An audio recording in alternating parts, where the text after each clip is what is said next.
let's break it down. I'm gonna burp real quick. It's Steve colleague. That's too much. Welcome back to the Confused Bugger channel. I'm John, and this is Einstein. Credibility.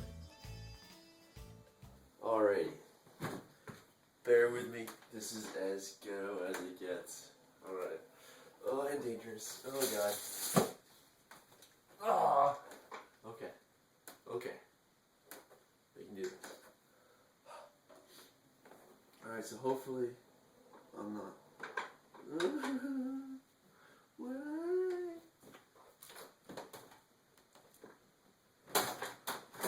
Alright, there you go. This is pretty sketchy. I have my camera tied to my ceiling fan to get this shot. Okay, so today we're going to be talking about nutrition basics. First off, we're going to talk about the difference between micronutrients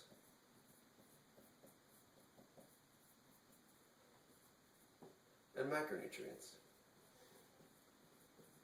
Please fit. Oh yeah, oh yeah. Alright, so the answer is pretty much in the title.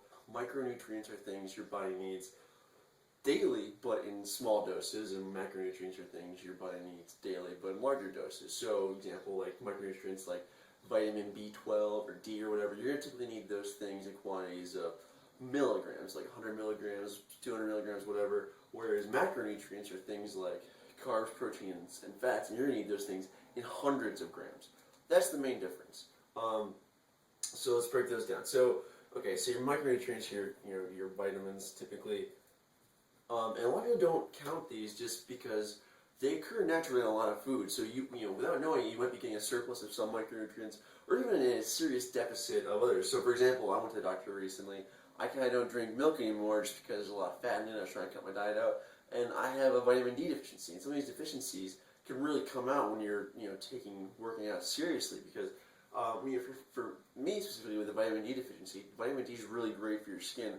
I got bad skin to begin with. When you're working out, your body starts to release a lot of free radicals, which kind of tear away at organ tissue.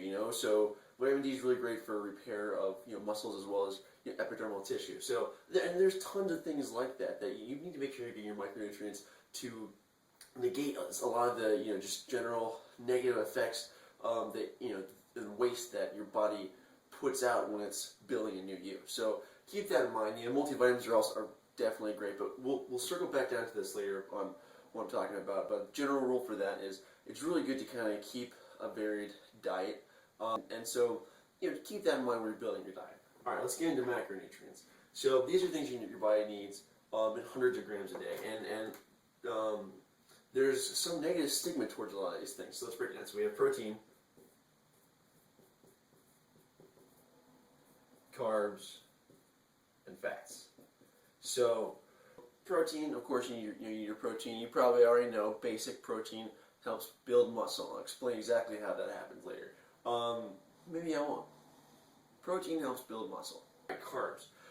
There is a negative stigma of carbs. If you're not very familiar with the fitness world, you've probably heard, oh, if I'm gonna lose fat, I'm just gonna cut carbs. Carbs are bad for you. Wrong, wrong, wrong. And I'm gonna actually circle this down and explain this in a second. Simple carbs and complex carbs. And this, yeah. Alright, so carbs are actually your body's preferred source of energy. You need carbs. You probably need somewhere between 200 grams of carbs, and 300 grams of carbs a day, depending on your age, weight, and gender. Yeah, carbs give you energy to do all the things you're going to need to do. Carbs give you energy to work out, to build the muscle, to burn the fat. So, don't think that carbs are bad. Don't think that you need to cut out carbs just to lose weight. And let's break it down even further. So the next level of fitness knowledge that most people are aware of is that, okay, so carbs aren't bad, but we have simple carbs and complex carbs. What does that mean? So complex carbs are things like whole grain wheats and pastas and potatoes, oatmeal, all that stuff. You can look it up. I'll link down to a list of complex carbs. These are things that these should be the largest source of carb intake. right? And a lot of people think, okay, this is good, complex carbs good, simple carbs bad. So complex carbs specifically is a carb that takes your body longer to break down, to use for energy. And a simple carb is a carb that your body can break down right away. Now, what does this mean? Well, if your body's taking a long time to break down a carb, that means you'll have it for energy for over a longer period of time. Which means, let's say I eat a sandwich right now with some, wheat bread. I have the next 3 hours to burn that off, right, before it gets stored as fat. Whereas a simple carb, my body's going to break it down right away, and if I don't use it for energy right away, then it's likely going to be stored as fat, right? So that's why, right at the bat, people are like, okay, let's nix simple carbs, right? Don't go into your diet thinking I can't have any simple carbs. Now, there are lists out there you can find of complex carbs and simple carbs, and right at the bat, you'll notice that a lot of vegetables fall under complex carbs, and a lot of fruits fall under simple carbs. Now, when building your diet, you want to do something manageable, right? So, but a lot of people get to this point and they start to decide, okay, fruits aren't healthy for me, which is bullshit. Okay, so fruits are super low in calories, and they're loaded with all these micronutrients that you need in your daily diet. So for me personally, I just nix that whole aspect of like, oh, I'm not going to nix it as a simple carb. Screw that bananas, right? Eat your fruits, they're great. I'm not a humongous fan of vegetables. I think most people aren't. I mean, I like my broccoli, I like tomatoes. There's just some things I won't touch though. So I make sure I get like a few servings of fruits a day as well as vegetables, but mostly fruits, just so I know I'm covering my micronutrient aspect of my diet. So right there you go. Now, why do people say carbs are bad? You need to cut them out of your diet. When you eat carbs, your body generates insulin to break them down so that you can use them for energy. But when insulin is in your body, insulin kind of holds on to your fat cells. So your body can't break down those fat cells while insulin is in your body. And it does that so that it'll specifically focus on breaking down the food you put in your body for energy, right? So that's why people are off the bat are like, okay, if I cut carbs, I'm going to lose fat. Just know that carbs are your body's preferred source of energy, and you're kind of screwing yourself over if you really limit your carbohydrate intake. Now, your body will use protein as energy if you are carbohydrate deficient, but that's not a good call either, because your body, aside from your generic, daily functions, if you exercise, you need protein to repair those muscles, sure, but your body's using protein every day anyways to keep up with your nails, your teeth, your skin, your hair. If you start to limit your carbohydrate intake, your body's going to find energy from your protein sources. And if you're limiting your protein sources, all of a sudden you're going to notice, oh, my hair's weak, oh, my hair's falling out, oh, my skin's really shitty all of a sudden. So let's not do that either, okay? Now let's go to our fats. So I broke down simple and complex carbohydrates, and then we have fats. Now, of course, you're thinking, okay, well, I'm fat now, I want to be skinny, I shouldn't eat fats, right? Well, kind of. You're still going to need somewhere between 50 grams and 100 grams of fat a day. Okay. So, let's talk fat. Now, you're probably thinking, cut fat out of my diet, right? I was actually that dumb at one point in my health journey also, but your body actually needs fat. So there's trans fat, there's saturated fat, there's polyunsaturated fat, and there's monounsaturated fat, right? So trans fat's terrible for you, stay away from it.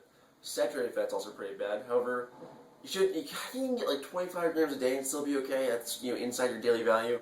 You definitely want to do less than that. It's going to be found in some things like the meat you eat, like even good meats like fish and some cuts of chicken and beef.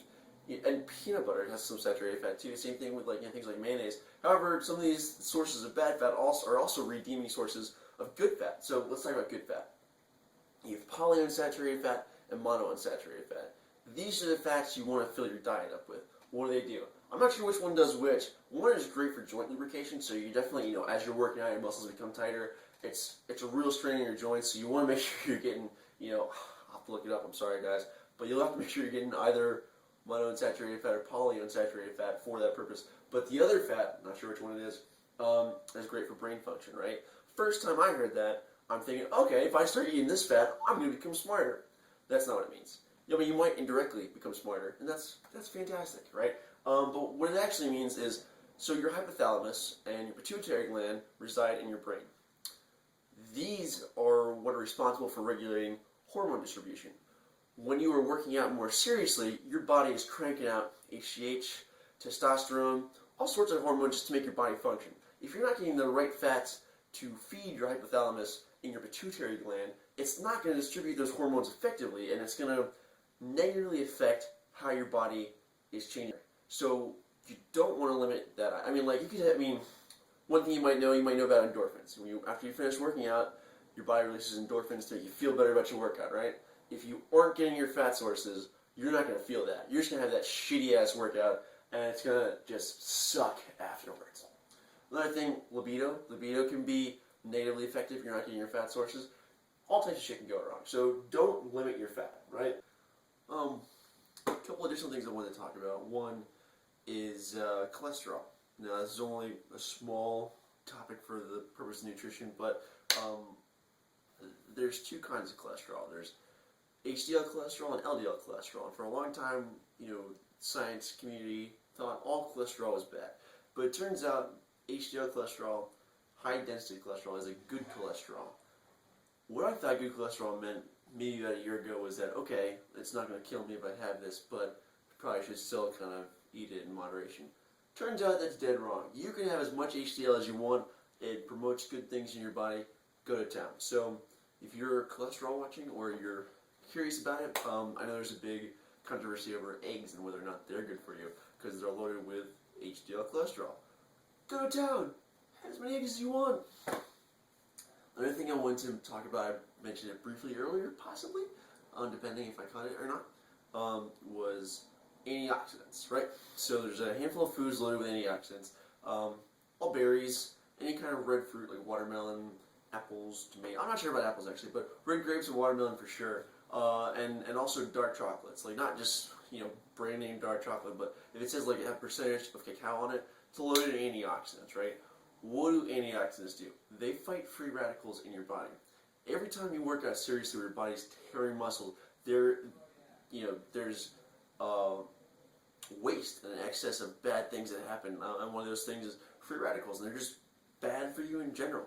Antioxidants help combat those. So it's a good idea to make a conscious effort to bring in some antioxidants into your diet. There is no recommended daily amount, but just conscientiously try to get some every single day.